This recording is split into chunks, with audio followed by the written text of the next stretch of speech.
Deep in the Ardennes forest, just next door to the idyllic town of Francorchamps, there is a hilly and winding piece of road. That bit of tarmac has over the years gained a cult following, and though it has changed shape and length over its nearly 100-year history, drivers and fans alike have not lost their fervor for its glorious setting and stunning racing. Today, the track most simply known as Spa plays host to Formula Neagle's Season 8 finale, sanctioned by the Absolute Beginners League. All the Skip Barber open wheel action from standing start to victory donuts will be brought to you live as it happens here on the Global Sim Racing Channel. This quarter-hour streamy award-worthy pre-race show will count down to when the lights go off and the tires smoke for the final time this season, starting the clock for this 70-minute champion-defining contest. So bring cyberspace into your place, fry up a bowl of Brussels chips, crack open a bottle of Lusa peach nectar, put your feet up in the recliner, and enjoy all the open-wheeled excitement that will be streaming your way. Guten Mittag, everyone, and welcome to another GSRC broadcast. I'm your host, Bill Soupzon. With me in the booth is our Skippy aficionado, Joe Peak. Turning the knobs and pushing the sliders is our director, Jason Fleischle. At his disposal will be the camera locations provided by the Ansel Adams of iRacing, Dougie Beard. If you were with us last time for round 6, you saw 21 cars take the grid at Zolder. Tuan Tran, Johan Hallberg, and Errol Num ran 1, 2, 3 for the first 6 laps. That's when the fan belt Johan van der Velde, the number 18 car, found trouble while running in 6th, ending his day. At the exact same time that van der Velde found trouble, Hallberg moved around Tran to the front. Now, Buckles was able to stay up in the lead for the remaining 20 laps, outpacing his nearest rival Errol Num for the win. The victory was enough to give Hallberg the slimmest of margins over Num for the championship, but more on that a bit later. But there is another margin that will be very important, and that is the obstacle that fills the space between now and the crown. Joe, tell us a little bit about racing at Spa. Bill, racing at Spa is going to be a draft fest, plain and simple. It'll be 2 wide and 3 wide all day long. So the name of the game will be keeping with the lead pack and keeping out of trouble.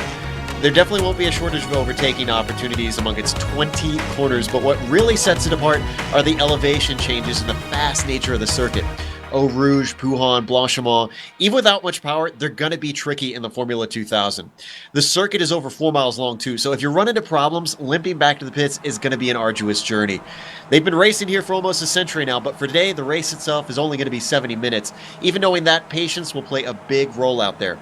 But to give us an idea of exactly what our competitors will be experiencing, let's hop on board the GSRC lap guide to see the driver's eye view of the track. Alright, we've got Amjad Yaman in the GSRC Skippy, so let's do a lap around Spa. Heading down to La Source, this is a possible overtaking spot, but it's a bit pointless in these cars because of the drafting section that follows. What's more important here is keeping out of trouble on lap 1. Give each other space and don't be stupid. It's also critical to get your exit right because you won't be lifting all the way until you reach Lacombe. Hesitate on the power and you'll be losing time for a significant chunk of the course. Now, as we hit the bottom of the hill, the car will compress in Eau Rouge and then get light across Rodillion. Straighten them out as much as you can, but be very careful not to cut the course at the top. You'll be losing position after position as you try to give the time back down Kimmel Straight. At this point, you'll want to tuck into the draft of the car ahead. Even if they're a second and a half away, you'll be getting help, so it's worth following their slipstream. If you got everything right, you can be fully passed by the braking for Lacombe. If you're not, it'll be a battle of positioning your car and outbraking your opponent. Both sides can defend, but it takes respect from both drivers to give room. Hold left just a bit on the exit to give a better run through Malmedy, which should only require a little lift on entry. By now, we're at the highest point on the track. If you're sneaky, Rivage is another corner that can offer passing opportunities. But it's a 180-degree right-hander, so learning to balance your car is going to really help you feel confident through here. You'll need that if you find yourself going toe-to-toe with another car. Now we switch right and give the lightest of brushes on the brakes for this left-hander.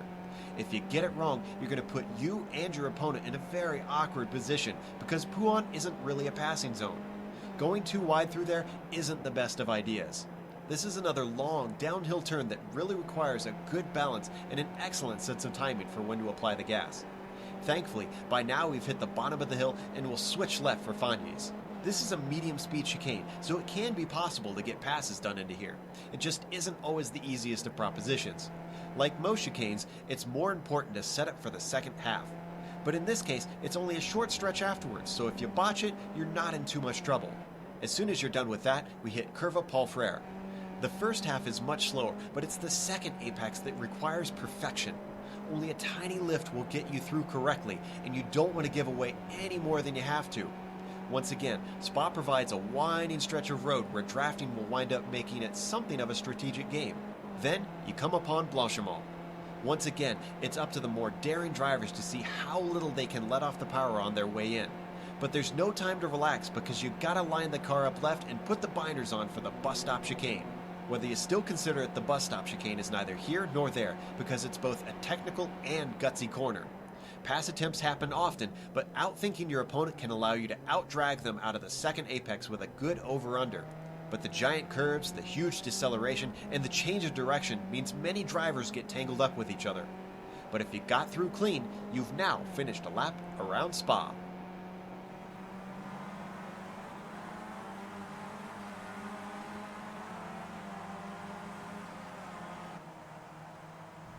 And so there is a lap around the track that is known as Spa. Now, let's go to the driver standings here. Monza, Bathurst, Summit Point, Barber, the Glen, Zolder have all set the stage for what we're about to see today. After Barber, the rolling Estonian Aeronum had a 5-point lead in the standings over Buckles Hallberg. But over the last two rounds, Hallberg outscored Num by 7 points and comes into the final event with a slim 1-point lead over Num. Despite the last two races, Richard Allard has missed the last two races, remains comfortably in third. David Burns has been on fire lately, moving around and up into fourth place around the fan belt into what is now fourth. And fan belt holds the fifth spot. So, what exactly do Hallberg and Num need to do to win the championship? Let's look at the point system to try to answer that. As you can see, the interval between the positions at the top are large enough to prevent a tie. So basically, if Num finishes first, second, third, or fourth and is ahead of Hallberg, Num wins the championship for the second time in a row. The only way that there is a tie is going to be the likely event, that Num finishes fifth or worse with one position ahead of Hallberg. Hallberg wins the tiebreaker on all those ties except this extremely unlikely scenario. Now here you go. This is the worst case scenario. If Num finishes fifth and Hallberg finishes sixth, then they'll be tied in the wins, they'll be tied in top fives, they'll be tied in top tens, and I might be mistaken here, but I believe my interpretations of the rules are that the next tiebreaker is a do-or-die game of rock, paper, scissors, lizard, Spock. So let's, if there is a fifth and sixth finish between those two guys, I'm buying the entire series dinner. Now, let's go to the team championship. The top of the charts has been some violent changes of late. Bushfink Pink and Green are both in the top two positions, while DBR Team Talent, Vanderbilt and Mr. Excitement Liam Quinn have fallen out of the lead into third. Bushfink Yellow is probably too far behind to be a contender. The championship may actually hinge on what kind of contribution Bushfink Pink's Scott Brazier can offer. Vincent Bream and Wojtek Podozek round out the final spot in the top five for DBR's Two Stupid Dogs. So, Joe, we've talked about the track, the championship. We've heard what's going to take for the drivers to win the championship. Let's go ahead and get into the nuts and bolts of the race detail. All right, and by the way, do I get a free dinner in that? I'm just curious. No, only the drivers. All right. Well, anyways, they're racing the Skip Barber Formula 2000 car, obviously, today, and it is open setup, so they can tweak what little they can in these cars to try and suit to themselves. Although there really isn't much that you can do to these cars. They're pretty simple. As limited fuel, 65%. They're going to have one pit stop. However, it's a very small window, and especially with Spa being wide open for these cars for quite a long time, there's not going to be a lot of wiggle room for them to try and jump each other in the pits. Now, qualifying that they're doing right now is a 3-lapped closed session. They're out there by themselves. They can't get draft help from their friends to try and get a faster lap, and they've only got 3 laps to get it done. If they have a 1X, if they go off track, which is very easy to do here at Spa, that lap is not counted, so they gotta be clean as well as fast. Race today going to be about 70 minutes long. I mentioned that a little bit earlier, so it's an enduro for this league, not much of an endurance for other leagues, but for this race it will be a longer one. No fast repairs. If they damage their car, Bill, you like to say you break it, you bought it, and that's the case here. They got to keep them whole, and that's going to be extra crucial with these long straights to have no damage on your car. There is an incident limit, 24 incidents max. Going to be easy for them to rack them up over 70 minutes here today. You got to stay on the track or else you disappear, disqualified. You won't even get to finish whatever lap you're on. Now, the weather is dynamic today. Let me take a look and see what we've got for the weather. Track temperature about 170 degrees. That's a little hot. They've seen hotter in this series, so it's going to be a little bit slippery out there. They're going to have to try and be careful about those track limits with it being a little slippery. But other than that, it's only about 71 degrees out there, air temperature. So nice cool day out in the Belgian forest, Bill. Yeah, that's in contrast to what this series has seen most of the season. It's really been a testament to global warming because it seems like every track they go to, the weather is warm and the track is slick. Now, Joe, talking about the track, we probably should have put it actually in the race details. Let's talk about the starting line, where they're going to start, and the finish line here at Spa. Well, the starting line is going to be towards the front of the pit straight where you see the Formula One cars typically start. However, if you watch Formula One, you're familiar with this, but you might not be if you haven't. The finish line is a little bit earlier. It's right out of the bus stop chicane, so there's a finish position in a different place. However, we might need to go to my podium picks because qualifying is ending now. Well, let's go ahead, and who do you see getting to that finish line first that's right outside of 19 and 20? It's going to be very hard to call, especially with our two competitors right up at the top. I'm going to say Newham is very hard to beat. He's my win. Hallberg, I'm going to say second. And then third, I think Cocky's going to do it today. I think he's finally going to get his podium. Okay, we got a large field to get through here with a nice group standing start, so we got to hustle through it. Looks like 31 names on the chart. Let's take them two at a time, Joe. Front row, Errol Num and Johan Hallberg. Seems good to see those guys up front. Row 2 will be Tuan Tran on the inside, and then Bastian Hausman starting fourth. Driver that could determine the team championship, Scott Frazier in fifth, followed by Pierce Cocky on the outside of 3. Seventh, it's going to be David Burns, who's been having good points finishes, and Johan Vanderbilt starting 8th. And the fifth row is made up of Wojciech Podolzek and Frederick Neptune. Then it's going to be Ashley Beard in 11th, followed by Mark Figueres in 12th. Mr. Excitement, Liam Quinn in 13th, with outside of him, Eric Lukel. Michael Hafladayson, that's a tough one for me. And Adam Bradshaw are 15th and 16th. Oh, I'm glad that one cycled to you there on that one. I got one right here, but it looks pretty easy. Emmanuel Sacre in the 17th spot. That's a new name we haven't seen before. Another new name, Thomas Kick in 18th. Richard Coleman 19th, and rounding out the top 20, it's Edgar Sancinelli. Darren Kuhn and Ralph Just, 21st and 22nd. Then it's Michael Parks starting in 23rd, followed by Michael Key in the 24th position. Daniel Kruger and Adam Olenson make up the next row. And finally, we've got Andy Morgan in 27th, Carl Jansen in 28th, Stefan Schmidt 29th, William Martins de Silva in 30th, and Gabriel Reiser in 31st, but they all did not get laps in. Okay, keep an eye on that car up front. It is Errol Num. Now he needs right now, if a meteoroid were to strike the track and this race would become official, Num would be your champion. But of course, that's not going to happen. We have 70 minutes to determine who's going to win. It's a race to get to the checker flag, but it's also a race to see if Num can finish ahead of Hallberg. Gather up the chickens, take cover behind the cows because the horse is out of the barn, and your reigning champion leads them down in fact, they go around La Source here. I'm surprised to see this. I thought we start on the other side. That's my bad. They go through La Source. Everybody gets through cleanly. And it's Arrow Num is going to lead them down into that first chicane. Hallberg right behind, Joe. Yeah, Tuan Tran slotted in right behind them. In fact, they've got a bit of a gap back to Scott Brazier at the moment. But any gap that you see, unless it's more than 2 seconds, those are going to disappear right here up the Kimmel Straight. And look at our lead already changing. There we go. That's Hallberg making the move on the outside. Now this is where the champion. Got to be careful. That's the 21 machine of Tuan Tran, former champion, and that's not the kind of racing that those guys who are battling for the championship actually need to see. And Arrow Num's going to tuck inside there and lead them as they work their way down through 7, 8, and 9.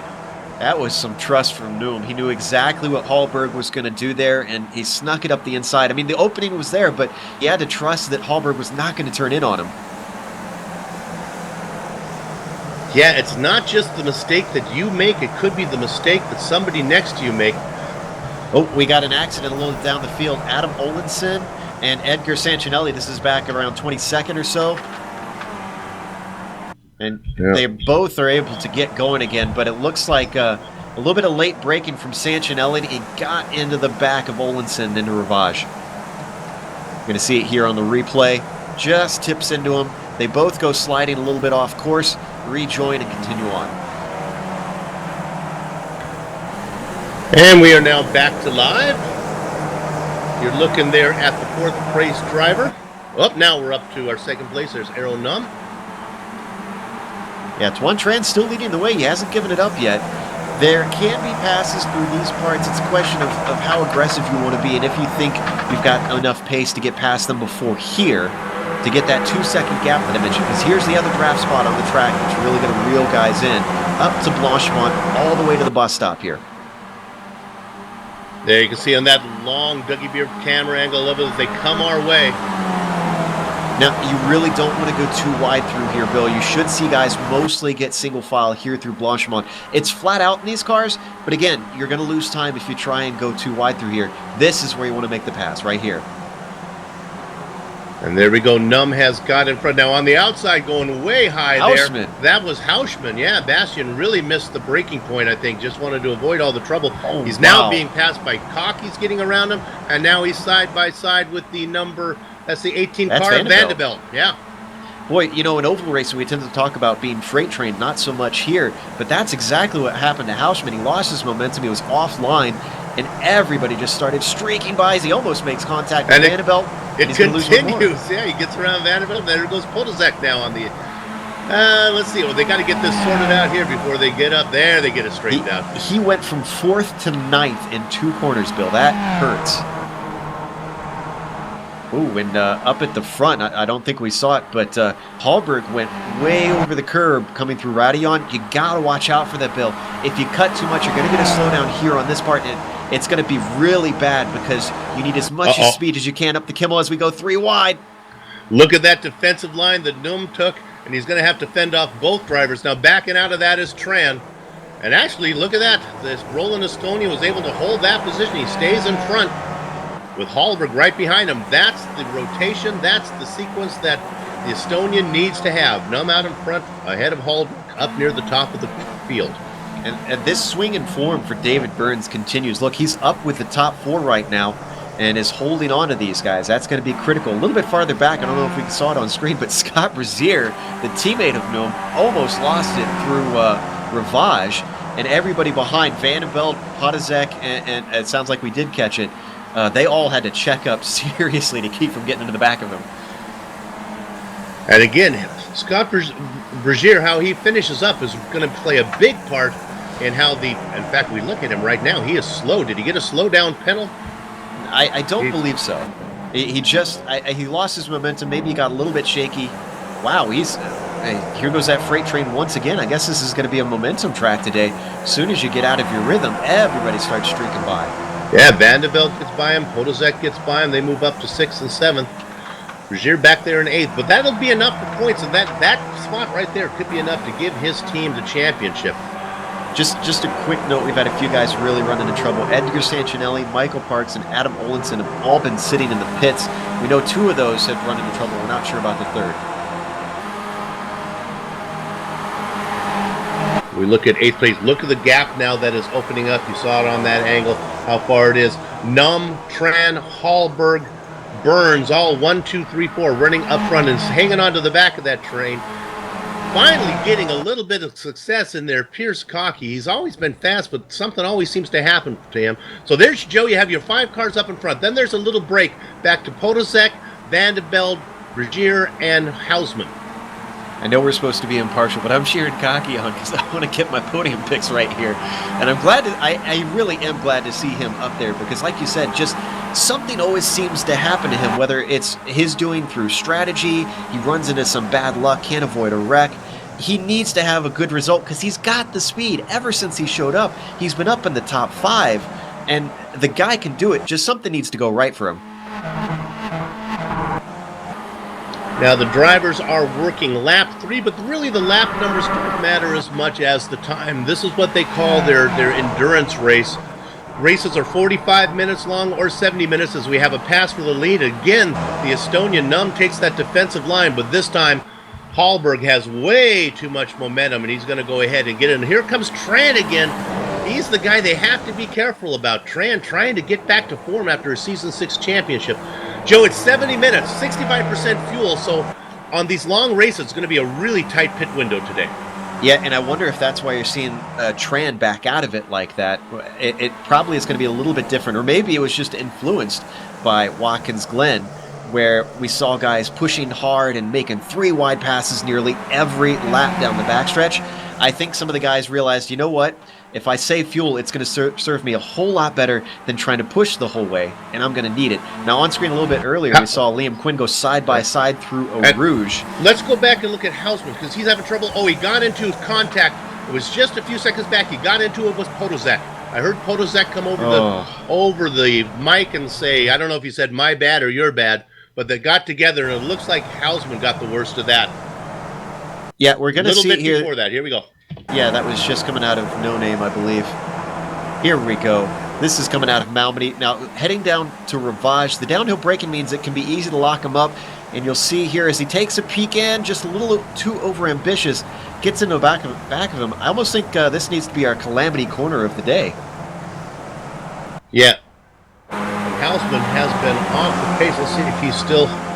Oh, he's brought it into the pits. It's too early for that, so I think that's probably his day is done. Yeah, this has just not been the finish that he's wanted. But we're back to this draft battle up at the front. Here goes Noam past just before Blanchimont. Noam back in front. I wish we had the technology to do it where we could show you who is the current champion. Right now, your champion is Num, but Hallberg. And as soon as Hallberg gets around Num, he'll be in the championships field there. What's important for Hallberg is that he if they're going to finish up top, he's got to finish ahead of the guy he's after. Yeah, and I was going to say, I don't think we necessarily need our graphic for our viewers watching. If you see that green car ahead, he's the champion. If you see that pink car ahead, he's the champion. As long as they're up in this lead pack, that's the situation. Let's go back to the point you were trying to make about fuel there before Hausman and Vodacek got together. Tuan Tran, while he's a very aggressive driver, Joe, and we've seen him also be very smart, he's not against sitting back there in third and saving fuel and trying to get the pass done on the in pit lane. Yeah, and from what I've seen of him today, it looks like that's what he's going to do, but this is a long race. Let's see what he does here, because he's got another run. He's got 2 cars pulling him up. Is he going to lift? He's pulling up behind our leader, but yeah, he lifts a little bit there. So yeah, it looks like from what we're seeing right now, I think you're right. Tran's going to play it patient. We got a 5-car train here. He doesn't even really need to be in third if he really wants to. As long as those guys hang with him, he could fall back if one of them gets aggressive. But it looks like all 5 of them really know the name of the game. Unfortunately, Jeroen Newman and Hallberg have been swapping back and forth. They haven't seemed to have been saving. And you mentioned Tran being smart. I almost would rate Noom as more of a Prost than Tran even. That Noom knows how to try to race this thing strategically. So I would think that Noom would be the one to just kind of sit in second place this whole race. I also think it's interesting. We'll watch it again. Oh, there goes Tran a little bit off wide. Course. Yep. That's going to be an incident point for him. And there are incident points, and Tran is notorious for picking them up. What's interesting, when they go down the Kemmel Straight, we'll watch it again if we stay on the leaders, maybe all the way around. Noam has been taking that defensive line every time. I think his attitude is, if we're going to go side by side, I'd rather be on the inside than on the outside, because there's a good chance you're going to get loose and spin away. I don't want you spinning into me. We'll see if he does it again. Yeah, the one argument that I could see for not slipping back like we just saw Tran do, is we're going to swap the lead once more, is that if these leaders actually get by themselves, just the two, Hallberg and Noom, they've got the pace potentially to run away from you. If you lose the draft because you're trying to avoid a wreck of the two cars between you and the two leaders, and that can be disastrous. So that's the one case I could see for pushing to try and be in that third position. They come. Ooh, Hallberg gets right up behind Noom. So, Joe, let me get this straight. The finish line is going to be right where they're going over. Okay.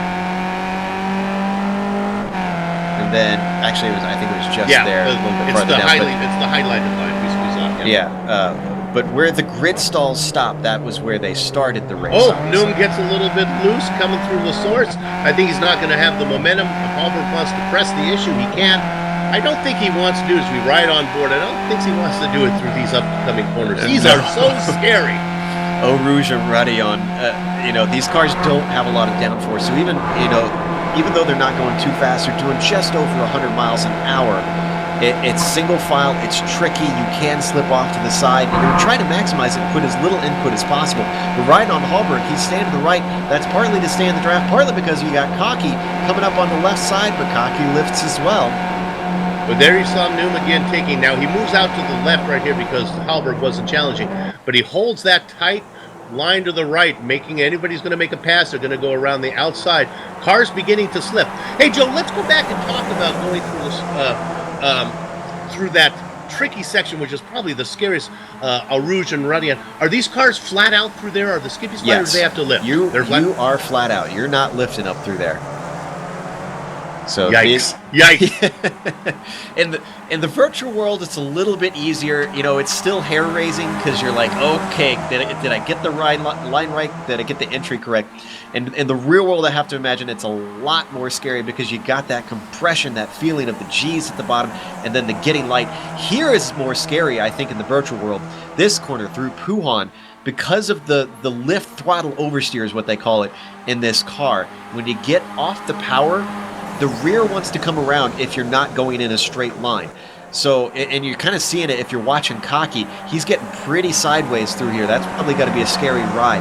And Puhan, you kind of just barely balance the throttle around those corners to keep it going, going straight. Well, sort of straight. You're still steering, but keep it from spinning on you. To newcomers of iRacing, when I first started to talk about that dreaded lift throttle oversteer, Joe likes to call it, when I first started racing these cars, I did not understand what is going on.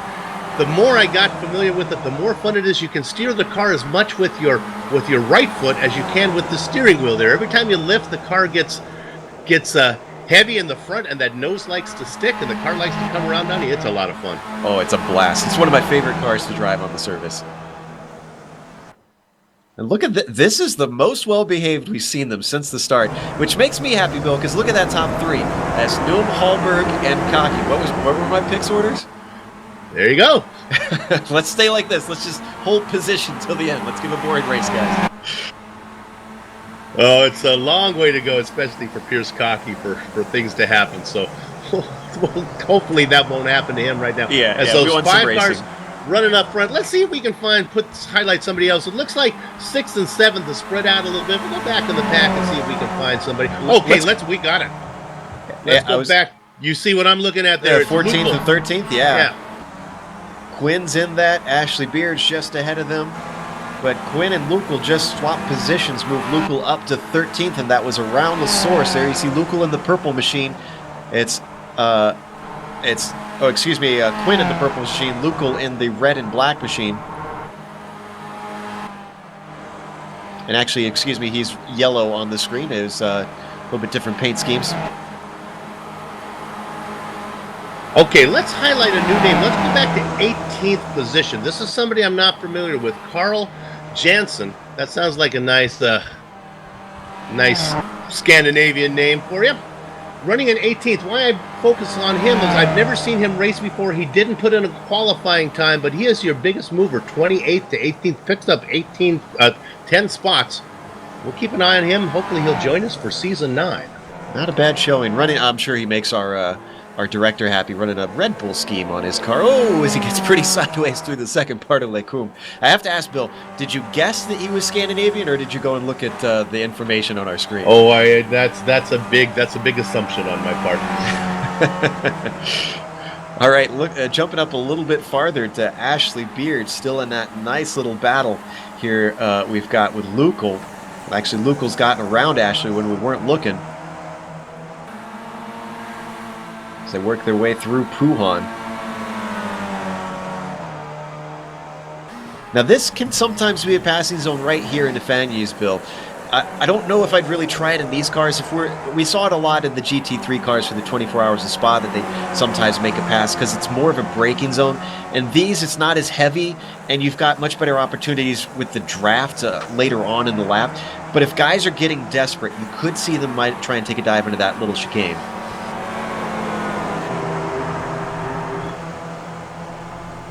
Ashley Beard in 13. A lot of talk. I wonder if we missed some there. See if we can find something. It's a little bit farther behind them. That's Michael Bradshaw. It looks like no, they got it straightened out here. It was Bradshaw got into a little touch here with...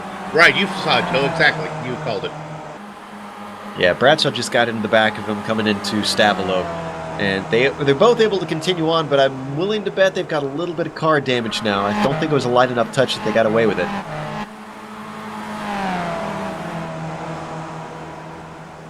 Look at Andy Morgan running in 15th position. Hey, while we weren't watching, Piers Kaki's moved himself up into second just past Hallberg, so I'm not sure where that happened. Honestly, Joe, I don't think they're all that concerned about it. I think those 5 guys right now are just looking to put it in. And let's see if Hallberg's, well, I say that, maybe thinking about getting that spot back. He doesn't want to, he's got to worry about Errol Num breaking away and making it a one-car race. And there you go, yeah. Hallberg really can't afford to get too far. Whoa! All right, I'll see if I can pull up alongside. And look at the defensive line Num takes. Then he eases over if he has room. It's interesting that Num wants to lead here, not willing to give it up and save some fuel. But yeah, that was a reverse of what happened exactly one lap ago, that Kaki just got a run on Hallberg, drafted his way past him, and now Hallberg returned the favor. And once again, though, look behind them, Tuan Tran, David Burns, they haven't been fighting. They're staying in line, just running along. And that hasn't been the case here. There have been a couple races where we thought they'd just put in the miles, but some of these races in the mid part of the season were pretty exciting up front. We were saying, my goodness, why are they racing so hard so early? Right now, these boys seem to be behaving. I think they probably know what's at stake here. And if you're Cocky or Tran or Burns, you don't want to be the one guy that determines who the championship is. Meanwhile, a little bit farther back, there's a great battle, 11, 12, 13th. This is Neagle, Quinn, Figueres, and Beard. They were almost 3 wide down the Kimmel straight into Lecum, but they got it sorted out. There you can see it's Neagle leading the way. That's Quinn behind him, and the purple machine as they get in line. There you see, that's what I was talking about. Into this chicane, sometimes you can make a pass, but not too overeager. Oh, we got a spin and in the wall. It parks from 25th position. He keeps it going. Boy, he's still scrambling a little bit there. He was the one in the pits a little bit ago that I mentioned. We're going to look at the replay. This is coming up through Rivage once again. And, you know, we've seen a lot of cars have trouble into here. I think this comes down to that lift throttle oversteer that I mentioned.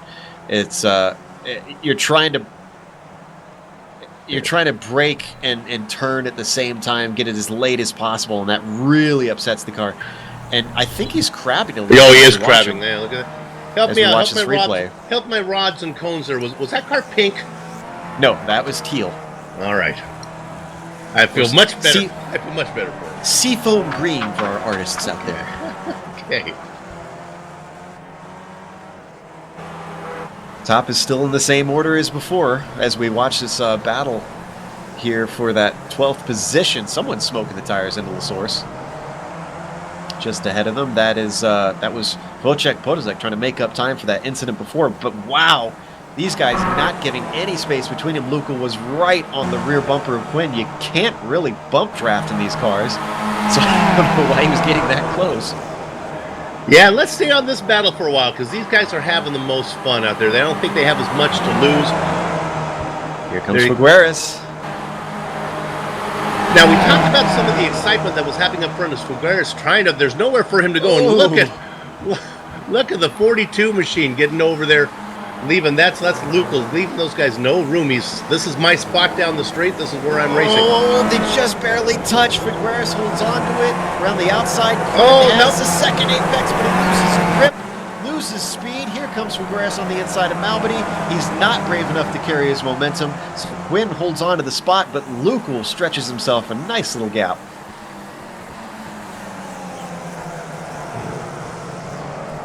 Let's go up to the front because I think this is worth putting some attention to, even though I don't think it matters. How about Pierce Cocky out in front for the, I don't know if he's going to actually get to the start-finish line before that. Nope. There goes Aeronum around him, but Cocky had the lead there for a little while.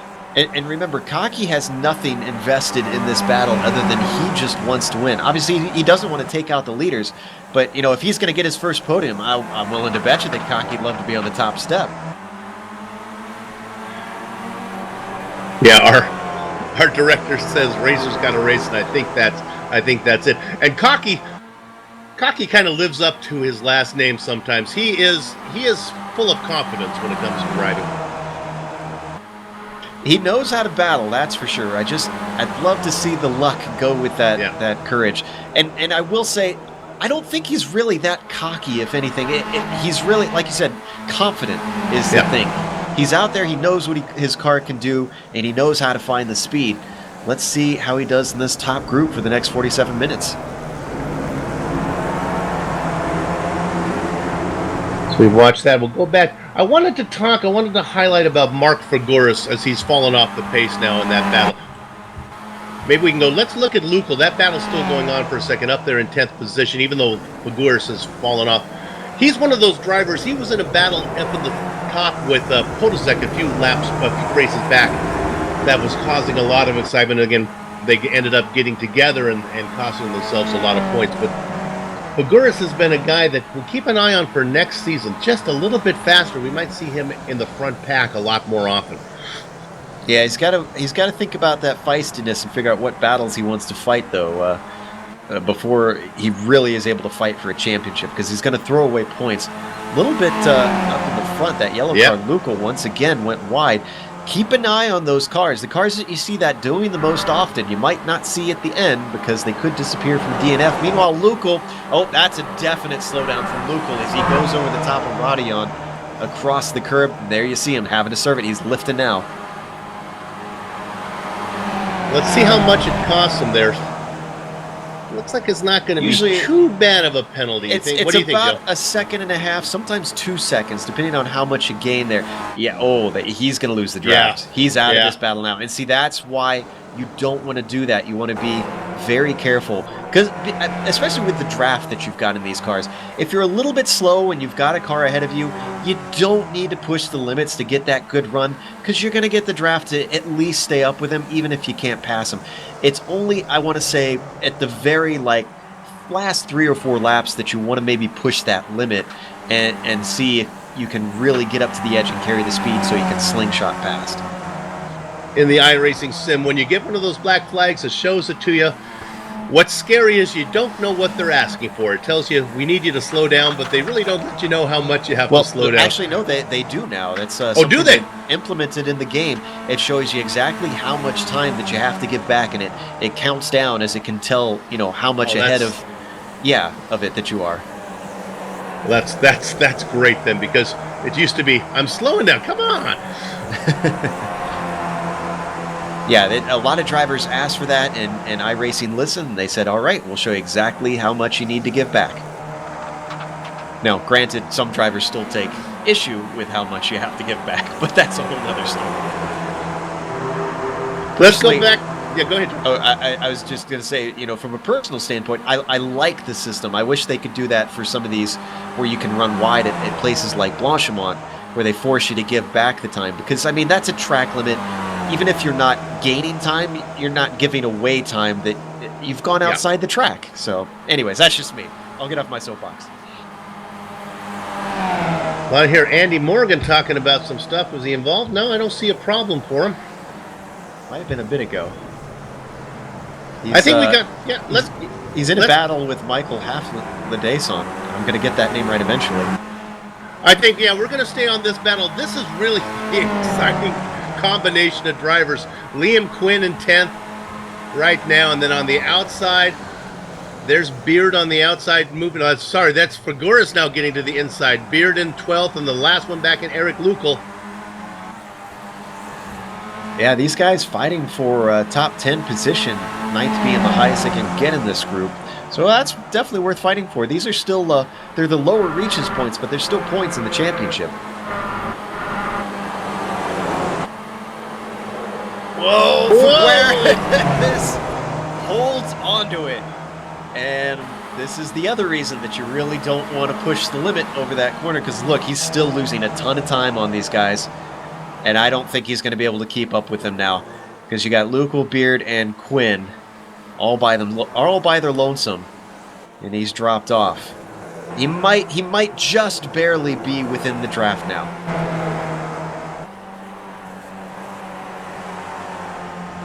A lot of talking going on from drivers farther in the back there.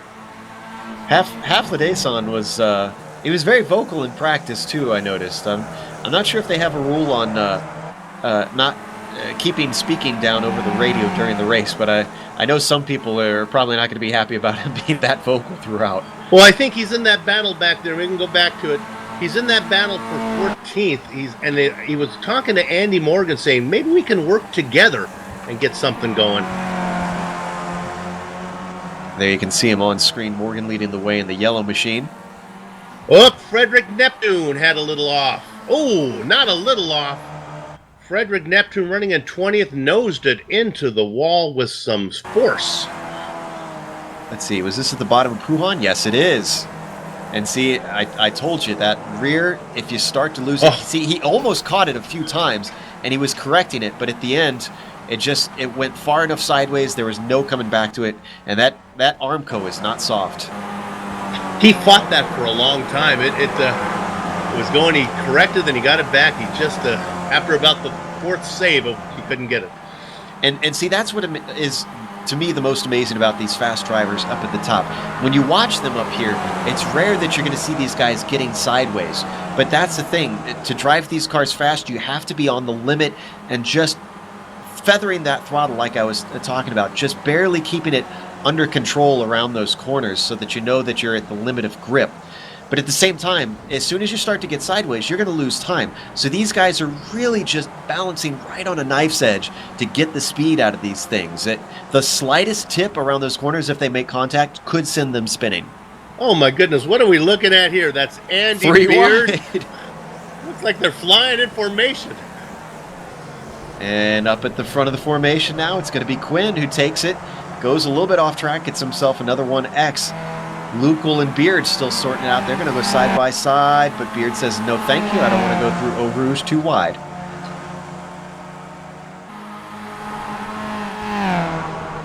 Now running up there ahead of those guys as we go to the front, just to follow up, Quinn is in 9th, and it won't be long till they run up on the back of Podolzek. He doesn't want any part of that. Meanwhile, these 5 guys up in front have been behaving. It's kind of who wants to lead right now. I think Hallberg now getting a little more confidence that Cocky's going to be able to stay on the back of Num. He doesn't want to get too far behind the guy he's after, but I think third is fine. You know, if our viewers are familiar with Formula E, Bill, I feel like they need to compare this race to almost a Formula E race. You're going to see this for a little while. It's going to be, for these top guys, a little bit staying in line and waiting to see what everybody has. They know that nothing's really at stake here at this portion with 40 minutes left. When we get to 10 minutes to go, stick around because it's going to get a little chaotic and we're going to have a hard time following the action up front. Don't be surprised if you don't see Tuan Tran or David Burns when they make their pit stop to be first out, because they've been behind them the whole time. And we're hearing that something might have happened with Neptune and Jansen. Did Neptune get back out, get his car repaired here? I'm looking back, and I'm trying to see if I can dig it up here, Bill. No, I haven't seen him come out, so I'm not sure what we're getting here. And Neptune took the tow right in there, so I'm not sure what that could be. And he's exited. He's done with this race.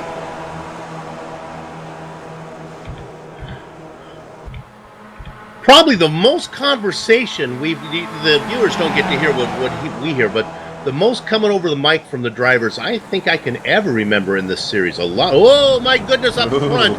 Yeah, we saw locking them up.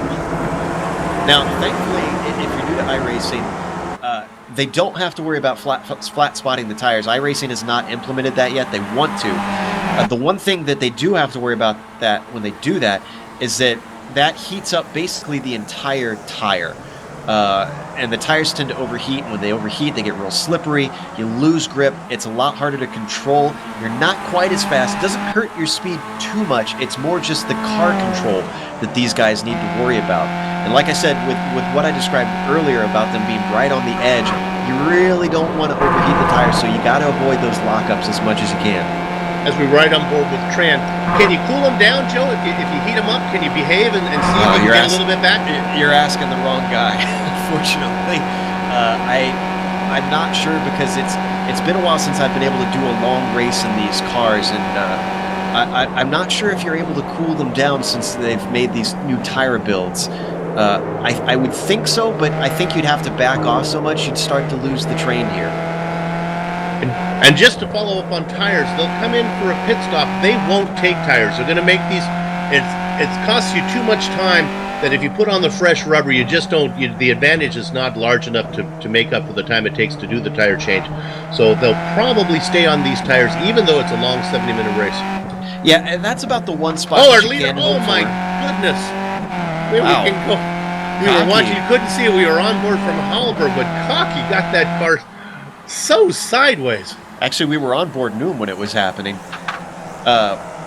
so we did get a view of it. My gosh! But I was going to say we're going to look at the replay as we watch this. You're just going to see him go wide through No Name, which you can do very sideways there. Great job holding on to that. There is that paved runoff. But I was going to say, the one thing that you can count on is that when you do pit, it will cool down your tires. They won't go back to how they were at the very start, but they will cool down during the pit stop. Now, like we talked about, the pit window is going to be very small, so if this is a 70-minute race, halfway would be about 35, so these guys will want to come in pretty soon. Now, what you want to do if you're the guys maybe that don't have the pace, maybe you're David Burns, you want to make sure that you pit with one of the leaders so that you have a chance of not losing the tow.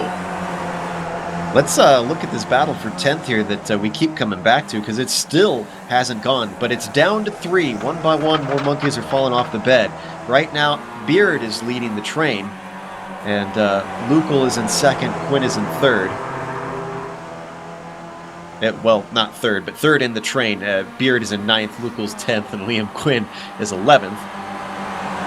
Now, I am getting some information from our other Skippy aficionado, Amjad Yaman. He does all of our lap guides in this car.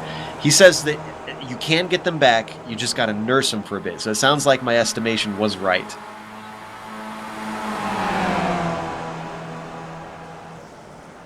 Now, Mark Figueras has come into the pits. As you see those guys, remember, Figueras was part of this battle with these guys. I'm not sure if this was just a scheduled pit stop for him. It is in the window, so I'm going to assume it was. It's 35 minutes. It's exactly halfway. I'd say that's the optimal pit time. And is our leader in now? Am I showing that Noom has come in? Yes, he has. Was that scheduled? Let me double check here. Looks like it. He drove it in. Yes, this looks like this is a scheduled stop. But he was our leader, and this could be because he simply was running out of fuel since he was up towards the front for most of the time. Well, it looks like are they all in? Cocky has stayed out. We'll see what we have. Everybody else was stayed out. See, this is where these guys have got to be careful. If Gnome's your pole sitter, you need to come in now. You don't want him out there running some hot laps without you being on his coattails. So Hallberg has got to come in this time around. Cocky, Tran, and Burns, I'd come in if I were them. Well, it's like I said earlier, they really don't have a lot of wiggle room for their pit strategy, so I can't see them going too much farther in this race before pitting. I almost expect this lap or the next lap is the farthest they're going to be able to go, with them being the laps being as long as they are. They're almost 3 minutes long. Noom's a pretty intelligent worm, though. You don't want to give him a lot of wiggle room. 2 laps is all the wiggle room he needs to break the toe and start to run away with this thing. So, guys, I really think it's now. He'd have to be a second a lap faster if there's 2 laps between them, basically. And is Noom in traffic? Looks like he's all by his lonesome right now. I think he got by Andy Morgan. Not sure if he came out ahead or behind those guys. I'm going to go check that now. Looks like he came out ahead. So he's got clear track, so he doesn't have to worry about traffic. So yeah, he should be able to run hot laps, but I don't see him having that much more pace than Hallberg, who's leading the way, and nobody's challenging him right now. So Hallberg's able to run as fast as he can as well. One of the things that's interesting is it's all how long you stay in is about how much fuel you take. So it really comes down to being intense. See the leaders coming there, though. 1, 2, 3, 4. There we go. Whoa! Are we gonna? Oh my goodness! We couldn't see it on screen. We'll need to get a replay from a different angle. Hallberg was sideways, almost got into the concrete. I was about to say, are we gonna get an Austin Powers moment with all 3 leaders? That would have been the most unusual way for Noom to win the championship if that had happened. Here we go. Watch this. Are we gonna be able to see it? There it is. Yeah. There's the tail of it. Yeah. And he would have slowed down the entire group behind him. That basically would have handed it over to Noom. That would have been the most bizarre change of plot twist in any championship fight I've ever seen. All right, let's pick up Noom right now. He's working his way through the bus stop, going across the start-finish line right now. Now, he's still got a ways to go. Let's see where Hallberg is. So is Hallberg. They're coming out. Actually, they're well ahead of him. Look at that. They jumped him, if anything. Hallberg's out first. Cocky, Tran, Burns, and boy, Arrow's got some work to do, Joe. You mean Noom, I think? Yeah, Arrow yes. Noom. Yeah. Sorry, that's his first name. I was thinking aerodynamics when you said that. Yeah, wow. He's 2 seconds back from these guys. He's gained a little bit because he had more momentum coming out of that hairpin. But let's see, what's the gap? He's got Burns ahead of him. He might be able to catch Burns, but Burns is about 2 seconds back from Tran himself. Actually, they're all spread out between them. There was a huge difference in those pit stops between our lead group, and it's now down to 2. It's not Lucal and Cocky. It's Cocky and Hallberg. Lucal is yet to pit. He's still ahead of them. Yeah, let's go ahead and put the camera on Eric Lucal right now. We saw him in that battle for 10th. He is our leader, but he does need to come in this time. The big news, though, is Hallberg is so far out in front. Now it's all about pace. Man, he is well out in front of Noom's. Really got to get going. The critical thing for Noom is the gap between himself and the leaders, which right now is 6 seconds. That's not insurmountable. What he's really got to hope is that guys like Burns and Tran are not thinking, that they're thinking big picture here and are willing to ride his coattails, because Noom tends to be the fastest driver of this group. But if he's battling with these guys, he's not going to be able to catch the leaders. He's going to need the help of these two if he passes them to try and slingshot back and forth to get that extra little bit of speed and run down these leaders. The good news for Noom is that Burns and Tran are nicely spaced like stepping stones to cross the stream. Noom should be able to get to the back of Burns, use that draft to get some speed, then get around Burns, and I think he's going to be close enough to Tran to be able to get onto him, use him to get on up there, get around Tran, and I think he'll be close enough to Hallberg. It'll take him a while, but I think he'll be able to jump up to the lead using those guys as stepping stones. You have any poems to quote involving stepping stones and quiet streams there, Bill? I probably. I figured that's a sort of imagery that maybe you had maybe tucked away. But meanwhile, as we ride on board with Burns, he's the first one to get past here. Let's see what they do down the straight, if Burns is going to fight or if they're going to work together.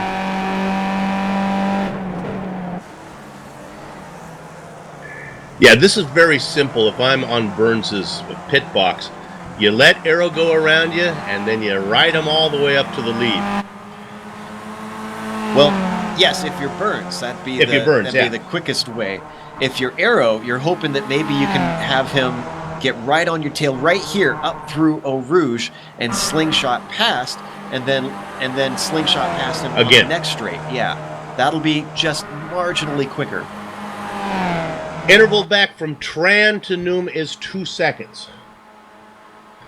Qualifying Tam, Noom was about 0.6 of a second faster than Hallberg.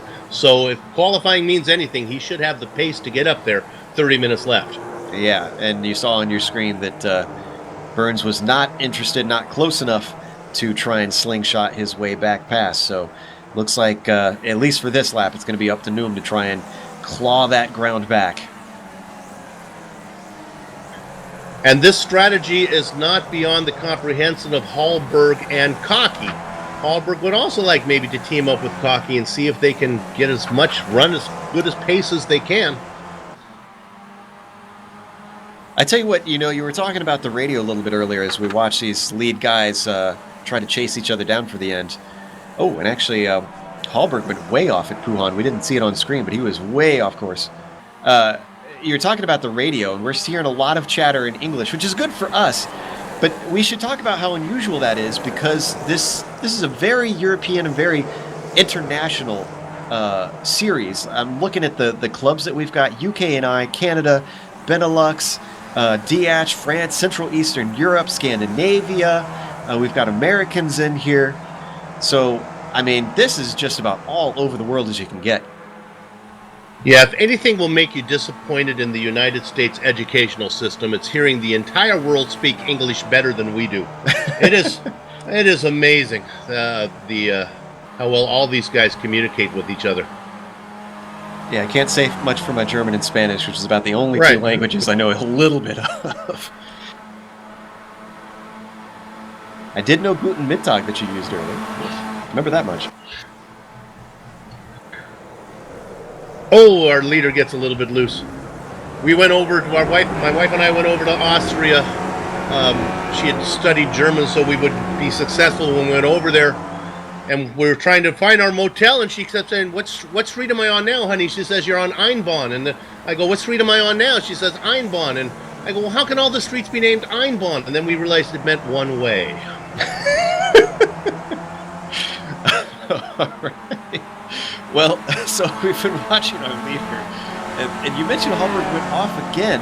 I'm curious to know how many incident points he has. He must feel pretty comfortable, because it seems like he's maybe trying to use it to his advantage. Oh, David Burns from 5th position.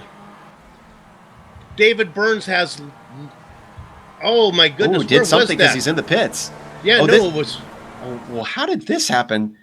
Did he have a hardware failure? He's coming down the hill towards Eau Rouge here. Oh, no, he clipped the wall. The rubber on his tires just started to grip the inside of the wall. That changed his steering, and you can see it swung him across the track. That ends his race. That's disappointing for Burns. He was having such an upswing in form.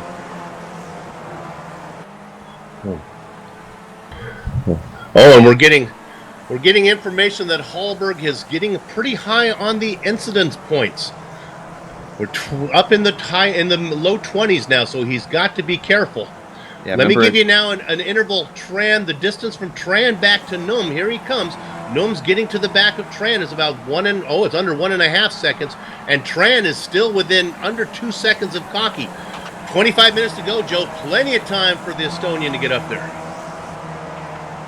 Yeah, this race might not be over now. Especially if Hallberg is having incident points, and this track is notorious for you can pick them up here, can't you? Now, the thing about the incidents, though, is we have to remember sometimes they're a little bit estimated by iRacing, so the 21 might not be fully accurate, but it should be close for Hallberg. So we don't know exactly how many he has, but it sounds like he's pushing the limits.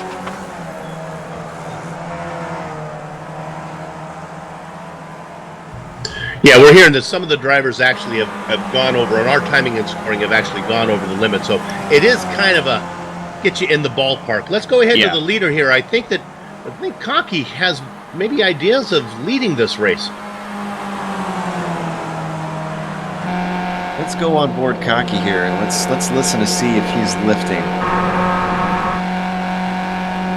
Well, he better not be, because Tran is coming. That interval is 1.6 seconds now. Tran is real close to getting up to these guys. I think he's lifting a little bit. He wasn't making any moves on him. Let's see if we can stay on board long enough for the Kimmel straight, which will really tell us if he's lifting or not. Certainly not. I mean, he's close enough. He could send one up the inside here into La Source. He's not making any attempts. And remember what we talked about with Cocky's confidence. I think that goes for his strategy as well. He knows the name of the game. He sees the clock, 23 minutes left on it, or at least I'm assuming he's aware of the ballpark of that. And I don't think he's going to be trying anything until we get to about 2-3 laps to go. Well, if there's anybody who should stay behind a driver and try to save fuel, it's certainly Pierce Cocky, because we've seen him run out of petrol more often than he has enough petrol to get there. So anything that he can do to get a little better fuel mileage is probably in his best interest. Yeah, as we rode on board, I was trying to listen there, and it definitely sounds like he's lifting. Burns has really got to be burning, thinking about he was running fifth and had a chance. I mean, he could have followed Noom up to the leader to have a chance to, get the win. Well, it's a good thing that these cars don't actually cost anything when you wreck them, or else he'd have to go to the owner of his car and give him a burn notice. Oh. Yeah, Num's starting to lose that pace he was trying to pick up. Not making up much on Tran. Here's the interesting thing, though. Remember, when they came out of the pits, it was 6 seconds between these two. 3 seconds between you and our leaders. And that's in about 9 minutes, and we still have 22 to go, so there's plenty of time. Okay, let's check the lap times here. Noom last lap, 2:49.3. Hallberg last lap, since he's been leading, he's the one we really need to watch for on lap times. 2:49.8. That's half a second faster. That's a big chunk, especially around here. And they want to follow up big picture again. You know, they have driver championships, they have team championships as well. Scott Brazier currently running in 6th position as they're working their way through lap traffic. He races for Bushfink Pink. His partner is Errol Noom. These guys were in the hunt for the championship. I believe a Finnish Noom up there in the lead. Well, if Noom can finish, where is he running right now? In 4th, and then Brazier in 6th. That might be enough to get that team the team championship. Yeah, that was Adam Olenson that they put a lap on. Hey, let's give a bit of a dory word to a few people. Olenson got back out after wrecking. Park is back out there. Hausman is still back out there. And even Richard Kaloum is the last running in line. He's 4 laps down. In fact, there's 4 cars that are 4 laps down, all still plugging away.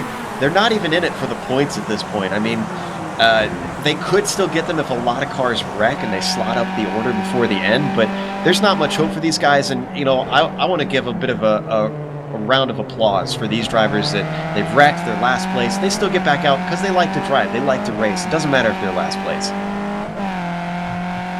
Let's go, Director. That's a nice shot, by the way. I like that shot as we look on the underside of Errol Noom. let's go back and take a look at two guys, Andy Morgan and Michael Dawson, who I think are due for a nice buddy movie. These guys have been best of friends this whole race. They're racing right behind each other right now. They have good communication, talking back and forth to each other. Andy Morgan laughing over the mic right now. Do we need a buddy cop film maybe with him? I do. I think that would be good. You've been partnered up with this curmudgeon-y old guy, and you gotta stick with him now. Hafla Dawson. That sounds more correct than what I was saying, so I'm gonna go with that. I personally like the vanilla Hafla Dawson, but the chocolate is also good. Ooh.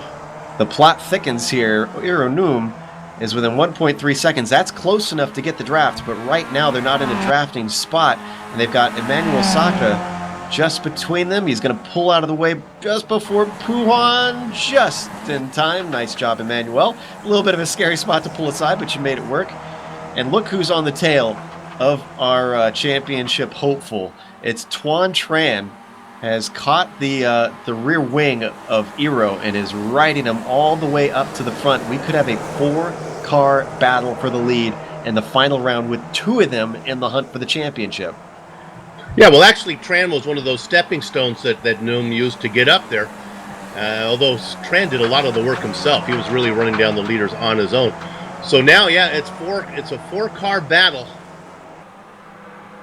with 20 minutes to go. Now, our apologies. We'll do our best. We like to cover the entire field. We'll do our best here in the next couple minutes to highlight everybody. But when we get close to the end, we're going to put our attention mainly up front because it's going to be for the race lead and the overall driver championship as well. Hallberg out in front, Cocky in second, Newman third, Tran in fourth. Go ahead, Joe. I was going to say, let's take a look back at Darren Kuhn, who's pulled up to the tail of Adam Bradshaw. This is for 14th and 15th. We haven't given these guys much airtime. Bradshaw's gotten a little bit, but I don't think we've shown Darren Kuhn this race. They are on the lead lap. 19 cars still on the lead lap. These guys are running 14th and 15th. Yeah, they've got Figueres, who's had such an eventful day, just about 4 seconds behind them. I don't think he's in hopes of trying to catch these guys before the end. Yeah. That's Figueres was running. There's another guy that is exciting to watch. Things always don't work out for him. If he wants to be a contender coming up in season 9, he'll need to figure out how to bring the car home cleanly. Are you saying this season he could have been a contender? Could have been somebody. Darren Kuhn in 15th position there. These guys doing a nice job. Adam Bradshaw out in front of him. Hey, our leaders are starting to slingshot a little bit as Cocky now takes the lead. And that gap between Hallberg and Noom now down to half a second as they break for Lacombe. He is there. There is no more gap anymore. From 6 seconds back. That is... Whew. If there's one thing that Noom has showed us since he's been in these 2 seasons, it's that he is undoubtedly the fastest driver out there. I agree, but I think the other drivers have stepped it up a bit. They've made him work a little harder than he did last season. Either that or Noom puts so much emphasis on practice time. Every time we do a post-race interview, he says, boy, I didn't get the time to put in. He takes it very seriously, and I think he benefits from the amount of hours he can put in practicing a track. Are we going to see a swap once again? No, Hallberg was right on top of Cocky there. And I thought that he was maybe going to try and get by him before Fagnes, but no, they're going to stay in line. They're going to come through Stabilo, and here's where it's going to get interesting, Bill, now that they're all caught up together. Is Noom going to try and work his way past now, or wait till later to get by Hallberg? Yeah, and the strategy, if it was just a battle between Hallberg and Noom, would be a game of checkers. But you throw in, and here we go, we have the move being made onto the inside. Looks like Hallberg's going to get it done. This is Chinese checkers, Bill. You got 4 players, but you know you can have up to 6 in Chinese checkers, and you don't know what everybody else is doing all the time. Right. Oh, look at this. Oh, this is going to cost them time. Oh, they're going to go 3 wide. Tran is thinking of making it. Stop. There we go. Hallberg and Noom now nose to tail the way that Noom would prefer it to be. What I was trying to bring up, the point is when you bring in these extra chess pieces, it makes the game more complicated, especially if you're trying to make a pass. If it was just the two of them, they could work out their strategy better. But when there's 3 and 4 guys in the mix as well, you got to make sure you don't get yourself boxed in. Interesting how over time it shook out exactly to how we were seeing before with these top two of Noom and Hallberg, and then Cocky and Tran in 3rd and 4th, just as it was for the majority of the beginning of the race.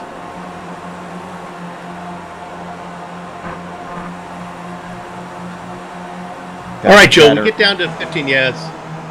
We got some chatter about fuel left. Uh-oh, let's go up front. Let's watch. We're looking over the top here.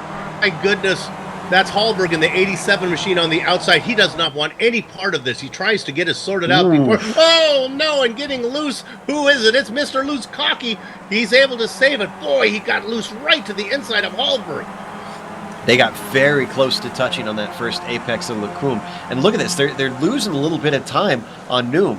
If Noom can stretch. Now, there is a little bit of draft on some of these shorter straights in this section, but this is the slightly more technical portion of Spa. So if in this part he can actually break the draft, this could give him the chance to scamper away from these guys and not even have to worry about, the slingshot strategies at the end.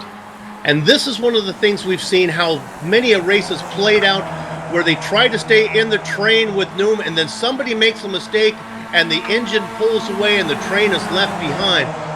And that's what could be happening right now. Poor Johan Hallberg has got to be worried.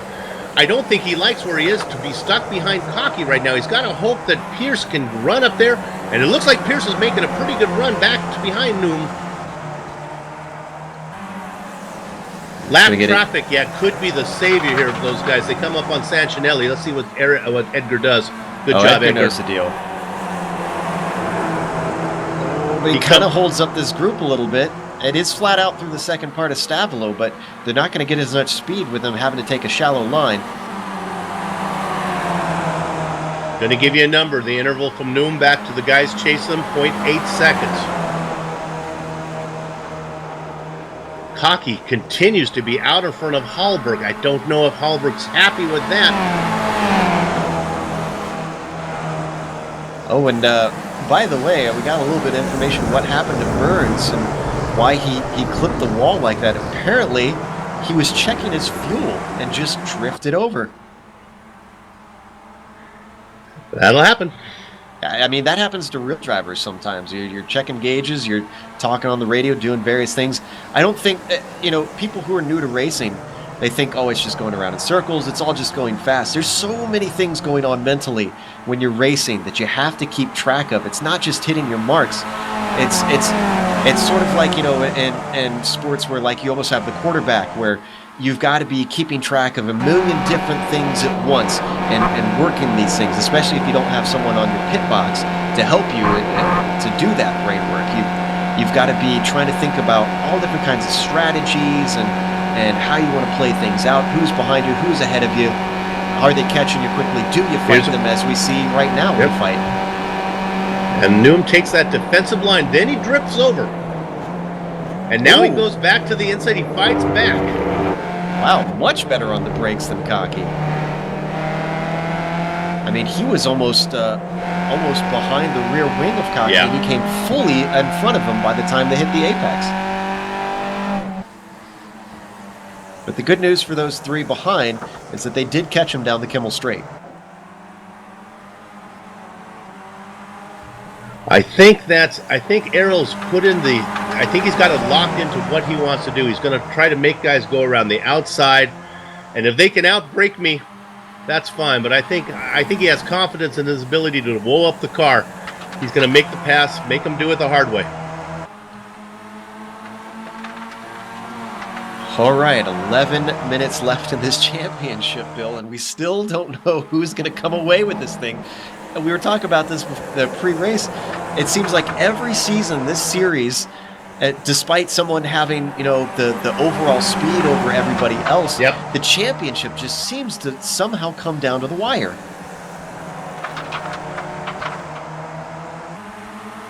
I want to pull away from just this for a second because I think it's only fair that we highlight Stefan Schmidt. 29th position, up 16 spots into 13th, running all by himself. Just want to get him a little screen time for the number 24 machine. Nice job, Stefan. We see you, buddy. You're not going to get a lot of attention today as the championship is winding down, but good job. Yeah, and, you know, as a driver who doesn't have the ultimate pace myself, I can attest that those are proud drives, even if it's because other drivers around you have fallen away and made mistakes. If you're not a front runner, you've still got that racing urge in you, and you want to finish as high as possible. That means something. That's an accomplishment, and a confidence boost can help you go faster down the line. You think to yourself, I can do it. I can have these great finishes. Yeah, we've been watching Andy Morgan in his little buddy movie that he's had going on with Michelle Hofstadter. Yeah, he's up. Good try, Bill. Yes, he's up about 16 positions as well. Okay, Joe, 9.5 minutes. They just crossed the start-finish line here. Ooh, probably 3-4 laps left. Yeah, it's going to be tight at the end, and that's the thing that you got to wonder as we see the lead swap once again. But is Cocky going to be able to get fully by? We talked about how tight the fuel is, and these guys try and limit it to as little fuel that they need as possible. It's just like real world racing. You only take as many drops as you need. Look at his braking. Man. Num does not care where you are. And there goes Hallberg by him. Hallberg's back in the mix now. He's not going to sit behind forever. He wants to get up and be right on the rear spoiler of Noom. But I was going to say, these guys push it to the limit on how much fuel they think they need to get to the end. And if you've got an extra lap that you didn't account for, which could be, 3/4 tenths of fuel a lap, or 3/4 tenths of a gallon a lap, and that can cost you, seconds in the pit lane, then that could screw you over. It could get to the white flag, and you look down at your gauge and you go, uh-oh, I cannot make it to the checkered flag. Which lets you be sympathetic to what happened to Burns, where you say, well, why is he worried about what's going on? Well, he's trying to figure out, if you're short on fuel, you want to know as early as you can. You don't want to find out with only one lap to go that you don't have enough fuel, because you can't do much about it then. If you need to save fuel, you've got to be doing it from that halfway point all the way to the end. You can't just suddenly get yourself an extra 3 minutes of fuel, since it's 3 minutes a lap here, in one lap. It's got to be a planned effort. And Joe, I think you make a great point about this being a time race compared to a set distance. Where they come across the start-finish line here, at how much time left will depend whether this is going to be a 24-lap race or a 25-lap race. And, it's a long way around this place. We're going to get closer and closer to finding out how many laps it's going to be here. They've been running, let's see what their lap times are, 248s, 250s, 249s. Let's do some quick math. This is never our strong suit, so beware. So we can come across the line with about just over 7 minutes to go.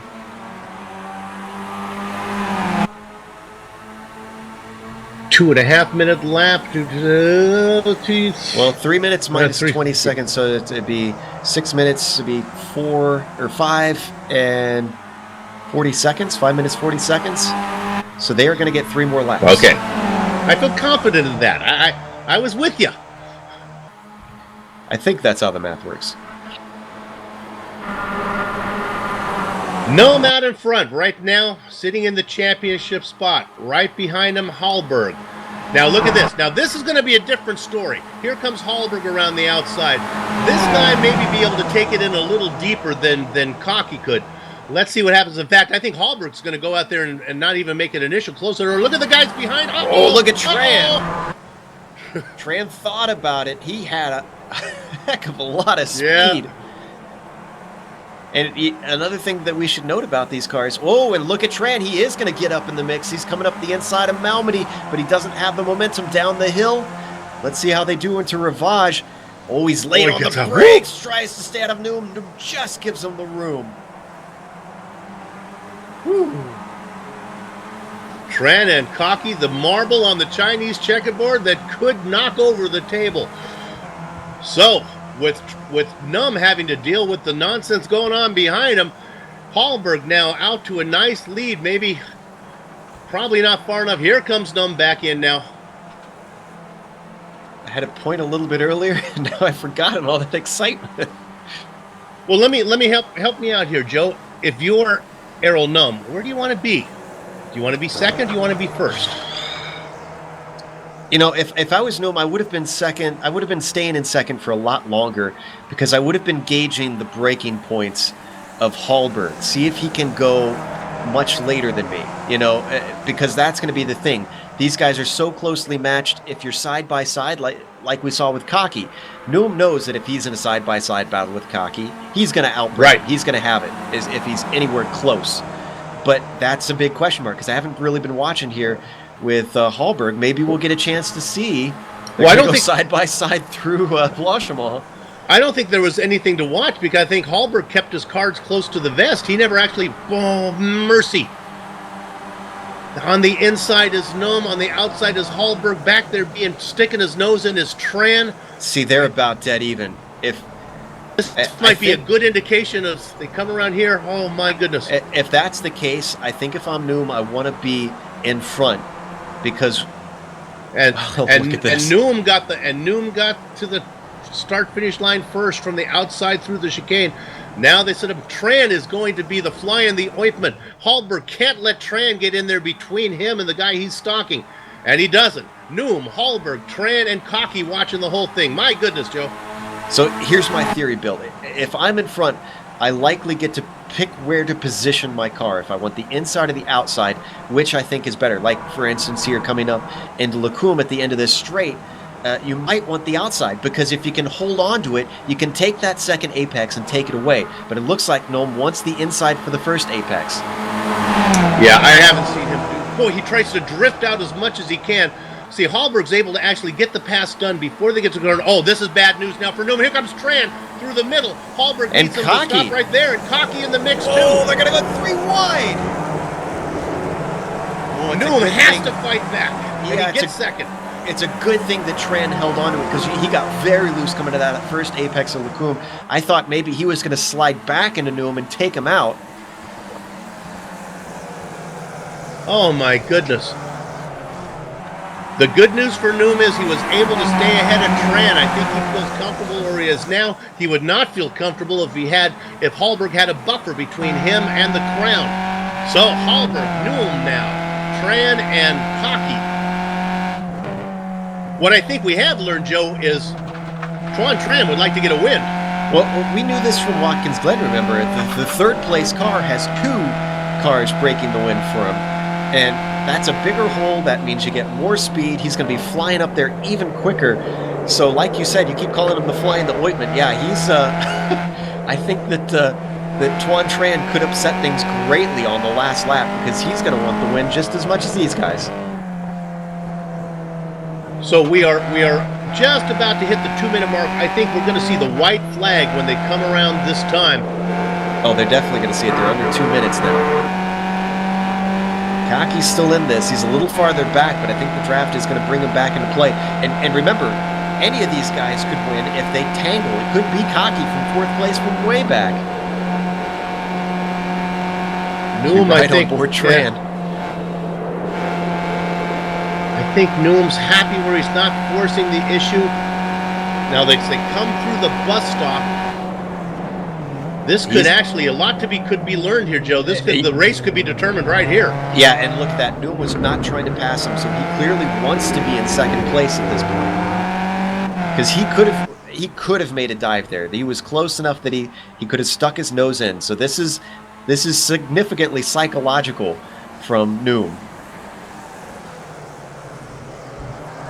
And just to double check, as you saw there, it is the start-finish line at the end of the grid boxes. Am I correct on this, Joe? Is that your take? The first checkered line that you... First checkered line, okay. That you see coming out of the bus stop. All right. All right, here we go.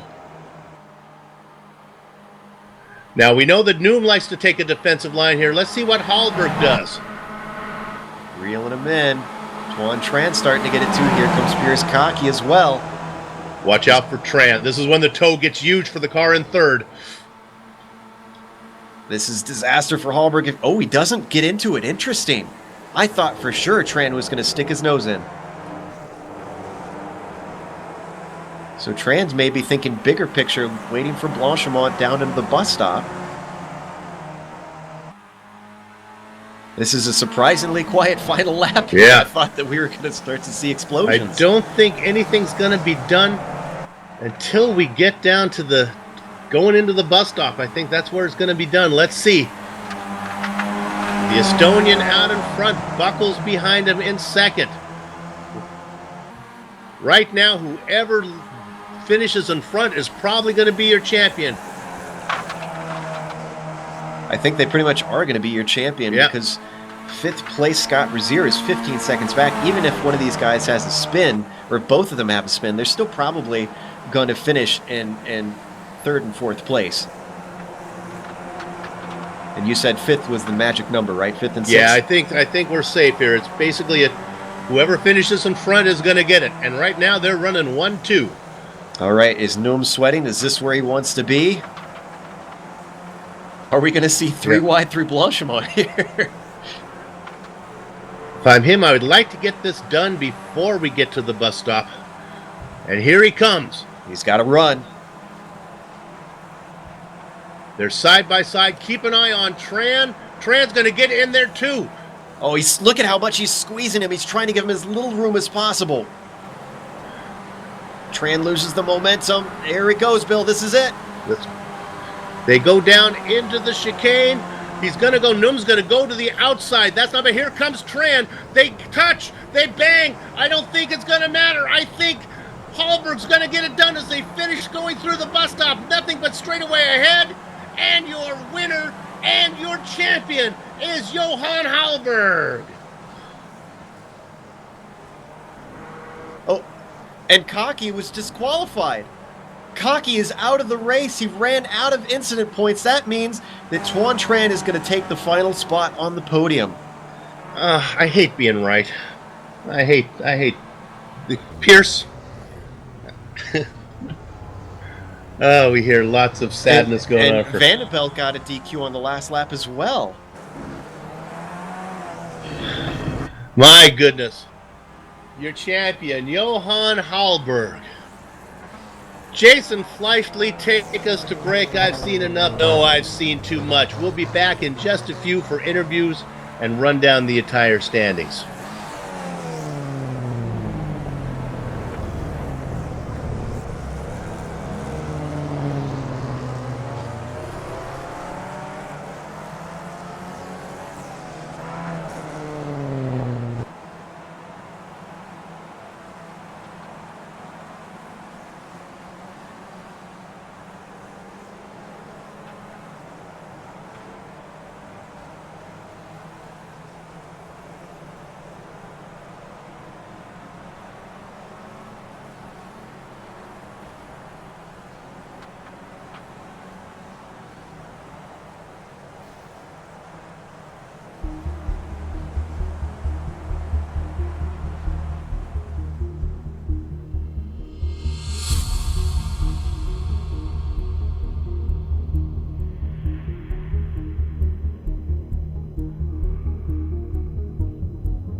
This is the Global Sim Racing Channel. I'm Bill Soupson. In the booth with me is Joe Peak, and we just covered the Absolute Beginners League season finale for Season 8 at Spa, where the championship was determined in the final corner of the final race, and it goes to Johan Buckles Halberg, able to outbattle his rival Errol Num in the final bus stop corner. They brought it home 0.4 of a second ahead of his rival to get the first championship for him. Tuan Tran, former champion as well, finishing third and in the mix for a win all the way to the very end. Hey, Scott Bergier, fourth place, and that's going to be great news for Team Bushfink Pink. I'm going to assume that that's going to be your championship team there, with a combination of Newman Bergier doing very well today.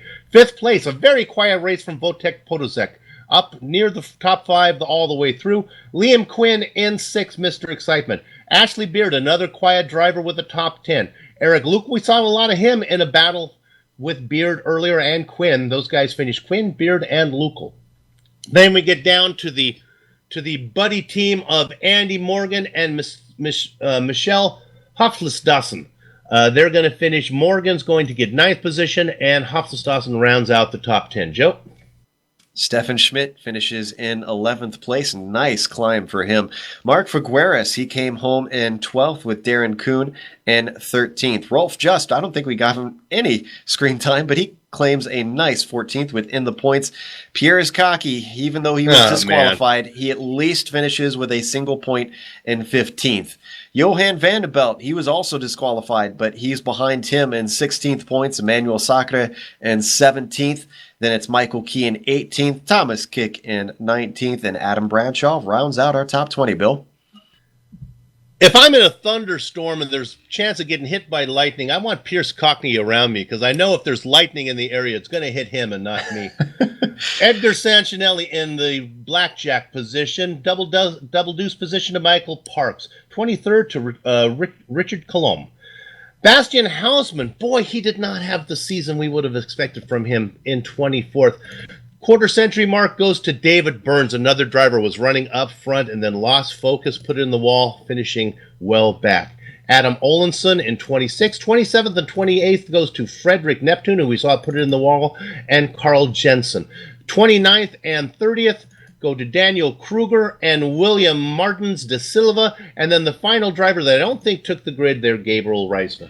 All right, Joe, we have our winner in there. Let me let you talk to him. We'll bring in our Season 8 champion, three-time winner this season, Johan Halberg. Go ahead, Joe. All right, Johan, first of all, congratulations both on the win and the championship unofficially. But I have to ask you, let's go through the race bit by bit. You were in the lead pack for the first half, and then the pit stops happened, and you found yourself just there with Kaki and split up. Did you think you guys could keep split from Noom, or did you expect him to gain on you guys and run you down? I was expecting him to gain some seconds, but I guess Kaki thought he had underfuel, so he stayed behind me. And that's worried me a lot, because then I really knew that Eero was gonna come back. The other thing that seemed like a big worrying point throughout the race was the incident points. Were you keeping track of those? Were you trying to save a few for the end so that you could have some leeway? Or were you just throwing caution to the wind? Yeah, trying to save as much as I could to the end, because at the end I had 23, I think. Oh, so it was very tight then. Now, let's go to that last lap, that battle. Positioning yourself, coming to the white flag, did you want to be ahead or behind? Well, I don't know, because we passed each other on several times, so I just did go for it. So, and then coming into the final chicane, you guys were side by side. Was there actual contact made? It looked from our view that you actually banged wheels. I think there was contact, but I didn't get any incident points, because then I would be DQ'd. Well, yeah, thank goodness for that. That would have been a real shame if you hadn't been able to make it to the line because of the DQ with one corner to go. Now, the big thing, these last two seasons has been Aeronome has the speed. Nobody can top him in raw speed, but it seems like you found a way to finally topple him. He won the last championship after missing the first round and still came home with it. This one, we thought he would just run away with it. What was your strategy all season to try and get to the championship, or did you just run it race by race and wasn't even thinking championship? At the first, I didn't think about the championship because I knew Aero going to be at the top and be very fast. But my goal was to stay in top 3 behind Aero as much as possible. But then I won some races and I went for a championship. And it did go well. It went very well. P1 is about as well as it can go. Bill, we're a little bit spoiled. We don't have anybody else to talk to but our champion. So I'll hand it over to you. Do you have any questions for him about the previous races or how this one went? I do, actually. I'm amazed what we learned from the interview, just from talking to Johan. Here's what I learned. He saves incident points, kind of like push to passes in the incident league or the Indy League, where he wants to have some at the end. He didn't get any help from his drafting partner, Pierce Cocky, because Cocky was short on fuel. That could have cost him the championship there, but he was able to make it work. And then we find out that he's close to incident points where the contact with Gnome at the end could have disqualified him. He could have lost the championship not being able to get there. I love these interviews. Johan, let me ask you this. I know that Aero puts in a lot of talk about practice time. Were you able to spend much time?